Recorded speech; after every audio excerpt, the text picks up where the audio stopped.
Episode 3, Priorities. What do you do when everything is a priority? Do the things that take up your time align with what you should be or would like to be doing? We'll be breaking down that problem, talking about how we identify the real priorities and get refocused. The Speakeasy Podcast, honest conversations about leadership and sanity in the creative industry. I'm Karen Steffel. And I'm Jen Estel. Managing creativity in business, we probably have an opinion on that. No prohibitions. Clearly, we have cocktails. I'll tell you, Karen made this IPA. She's a big brewer, which is kind of fun. So I think it's delicious. What made that happen? Tell us. Well, so my love, I've been brewing for about 10 years, and my love, besides my love of beer, but my general love of cooking and being in the kitchen is really what kind of piqued my curiosity to play with brewing, and it turned out that I wasn't too bad at it. And I brew with my business partner, David Such, from Such Video. So that's a lot of fun, too. And but this particular one is a Citra IPA. It's fun because typically beer is brewed with pellet hops. These are done with dried fresh hops. And it's IPA, so you add a lot of hops over and over again over the course of the brewing time, which is a different style of brewing. So if you want to check out the recipe or are curious about what that looks like, go to our website, the Speakeasy Podcast, and you can get the recipe there. All right, Jen, break down the problem for me. I know that you and I are not alone. I know that you guys are not alone.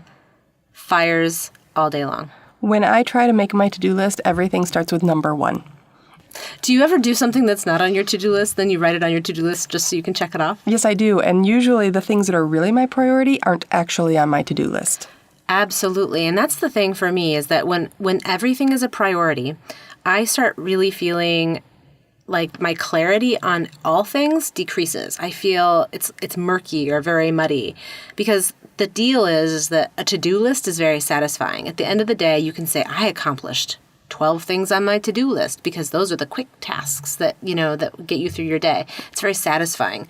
But like you said, you never put strategize for next year's outbound marketing program. That is never on your to-do list. Or it's always on your to-do list just staring you in the face and you're never getting anything done with it because emergency priorities come up. And that's a lot of the problem. Yeah, the big things that as business owners we need to be doing our heavy thinking about, are dreaming about what's next or how you want your business to evolve isn't on your to-do list. And so because it's not on your to-do list, you're probably not setting time aside for it. You're not setting time aside, true, but the other thing is when I do that stuff, it feels like so much fun and such a joy and really exciting. It doesn't feel like work. I almost feel guilty when I'm doing the big visioning and the thinking that I need to do to move Redhead forward, right?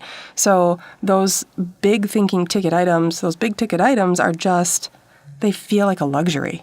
Not only that, but for me, it's not revenue generating directly. Right. It's not a billable client hour. And so I think that's probably where some of your guilt comes from as well. And if you just have one to do that's like strategizing about what's next for Such Video, you're not being very productive if you barely accomplish the one thing. Or you start to accomplish that one thing and it seems so giant, you realize you'll never get it done. So it's very easy to go to those other 12 things that are on your list. Yeah, absolutely. So what should the real priorities be? How do you figure that out when all of the priorities are in your face? Well, that's a catch because as a business owner, as you and I, we're both creative at heart. And so that billable hour, the ideas, that feels like our job. But we're also the facility manager and the HR person and client services and new business and sales. So do you look at thing number 1 on all of those lists? And then how do you prioritize that? Mm-hmm. So it's an almost impossible job. I don't know. I don't think I do it very well. That might be part of why we're talking about it. As I was watering my plants in my office yesterday, I was thinking about something that you said to me recently about but every minute you spend doing those things are minutes that you're not, strategizing new business or doing the other things that are the priorities, right? But as I was watering my plants yesterday, I was thinking, I actually am doing those things. This is my free space. This is my little quiet 10 minutes of zen, watering these plants and nurturing them. And that was my free headspace. It's almost like, I'm sure that as much driving as you do for your kids, when you're in the car by yourself, it's a bit of magic. It is kind of a magic. When you get a space where you're doing a mechanical thing, your muscle memory takes over so that your brain can do what it needs to do and start to be creative. That's true. So I didn't feel like I was taking away from the business by watering the plants, where in the past I may have related to that as a task that I, quote unquote, shouldn't be doing. And I actually kind of enjoyed it yesterday. I'm sure your plants thank you. Yeah. They're beautiful plants, really. Thank you. The thing that I do sometimes is, well, when I was new in my career, you would look at all these things that you should do to be successful, or the expected stuff, the networking, the going to this, the going to that. And some of those things just really aren't in your wheelhouse.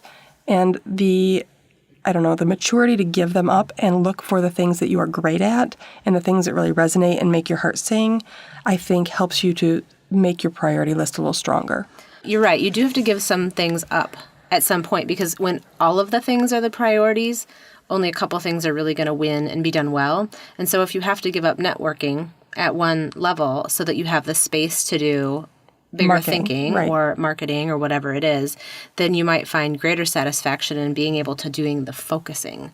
And I find that when I'm able to have space and focus, I'm just much more satisfied with whatever that task is in front of me, because I feel I can give all of myself to it, as opposed to being distracted by all of the other things that are buzzing around me. That's true. And, we have two things that make our businesses work, right? Clients, staff. How do you prioritize those?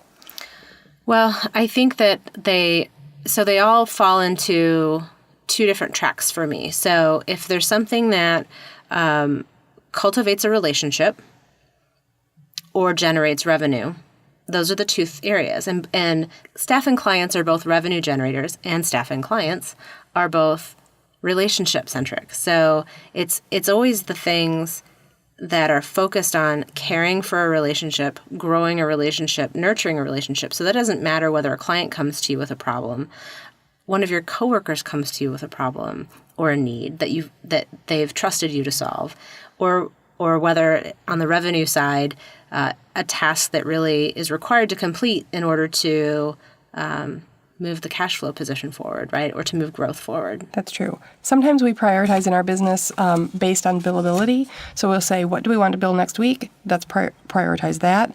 So sometimes we do it in a back way. And I find with staff that I'm prioritizing based on if my staff can't be efficient, they can't get the work done, we can't be billable, they could be frustrated in their time. So making a space where my staff can be productive and has everything that they have everything they need is usually one of my top priorities. Yeah, and I feel like that's one of the things that I say that a lot at such video is I check in on my coworkers frequently to say, is there anything that you're missing from me in order to do what you need to do? I'm gonna probably close my door for a while and write. So you have me right now. Is there anything so that I'm not in your way? And so I ask that a lot. I feel like what do you need from me is the first question most leaders have to ask.